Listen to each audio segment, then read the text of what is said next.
ایران امریکہ کشیدگی طویل سے طویل تر ہوتی جا رہی ہے، جس کے اثرات صرف اس خطے تک محدود نہیں بلکہ عالمی تجارت، معیشت اور توانائی کا نظام بھی شدید متاثر ہو رہا ہے۔ آبِ ہرمز، جہاں سے عالمی ایندھن کی رسد کا تقریباً 20% حصہ گزرتا ہے، اس وقت شدید دباؤ کا شکار ہے۔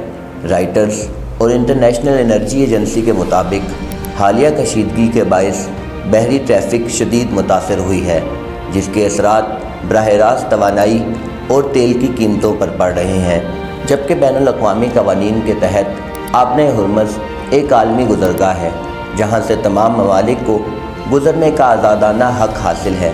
تاہم موجودہ حالات میں ایران اس راستے کو جنگی اور سیاسی دباؤ کے طور پر استعمال کر رہا ہے۔ دوسری جانب امریکہ نے واضح کیا ہے کہ وہ اس آبی گزرگاہ کی آزادی کو برقرار رکھنے کے لیے سرگرم ہے اور اس حوالے سے اتحادی ممالک سے بھی رابطے میں ہے۔ عالمی سطح پر یورپی ممالک، پاکستان، چائنا، مصر، ترکی اور دیگر بہت ساری ممالک جنگ بندی اور اس معاملے کو سفارتی سطح پر حل کرنے پر زور دے رہے ہیں۔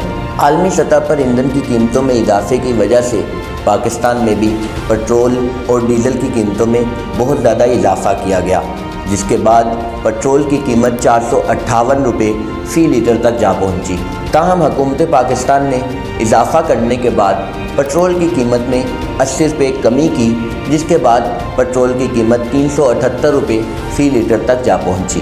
اس تمام تناظر میں دیکھتے ہوئے آبِ ہرمز کی موجودہ صورتحال صرف ایک علاقائی تنازع نہیں بلکہ عالمی تجارت، معیشت اور سلامتی کے لیے سنگین امتحان بن چکی ہے، جو آنے والے وقت میں مزید شدت بھی اختیار کر سکتی ہے۔